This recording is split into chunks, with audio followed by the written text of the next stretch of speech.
In this video, I'll be showing you step by step how to create a recurring invoice inside of Xero. It is super easy to do. So the first thing you need to do is open up Xero like you usually would. Then from here, you need to go up to the menu where it says business. And down here, you need to click on invoices. Then it should be looking something like this. Now you need to go up to new invoices and click on this dot right here. So this sub menu comes down and you can select new repeating invoice.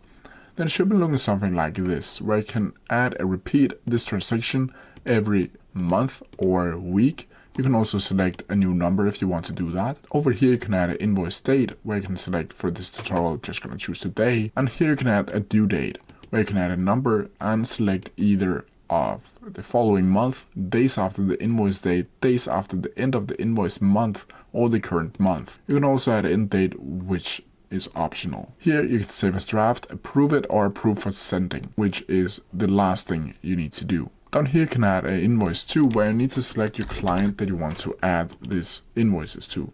You can also add a reference number and insert a placeholder if you want to do that. You can also set up an online payment.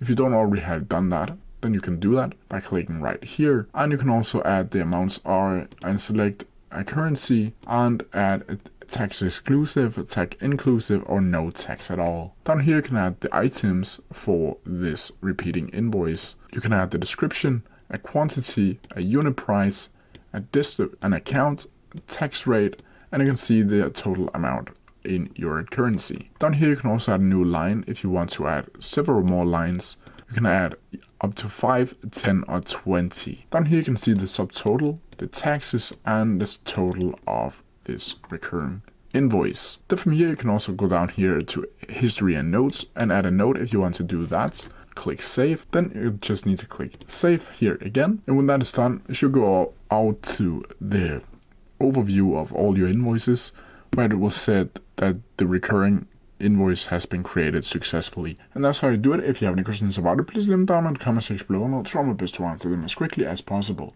See ya!